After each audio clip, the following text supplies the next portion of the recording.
नमस्कार मित्रांनो, मी निलेश तुमचं स्वागत करतो आपल्या चॅनलवर ज्याचं नाव आहे एन फॉर निलेश.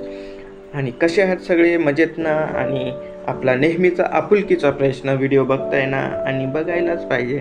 तर मित्रांनो, आपल्या सिरीजचा आज येणार आहे 5वा व्हिडिओ. तर मित्रांनो, तुम्ही जर 1, 2, 3 आणि 4 भाग बघितले नसतील तर ते सुरुवातीला बघून घ्या आणि हा 5वा भाग बघायला तयार राहा. तर मित्रांनो, तुम्हाला तर माहिती आहे की आजकाल फिट राहण्याचं फॅड चालू आहे.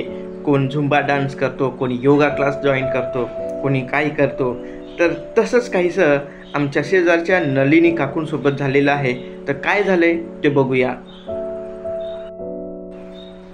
तर मित्रांनो, 2 दिवसापूर्वी नलिनी काकूंनी योगा क्लास जॉईन केला होता आणि तो पण ऑनलाईन.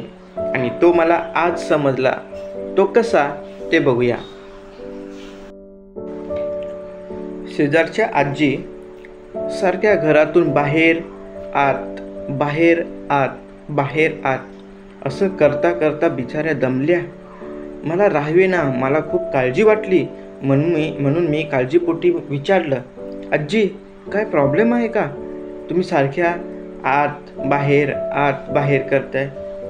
आजी म्हणाल्या, अरे बाबा, माझी सून म्हणजे तुझी नलिनी काकू योगा शिकते टीव्हीवर बघून. आणि तो मला रामदेव बाबा म्हणतो, सांस को अंदर लो, सांस को बाहर निकालो, सांस को अंदर लो, सांस को बाहर निकालो. मेल्याने नको नको करून ठेवलंय.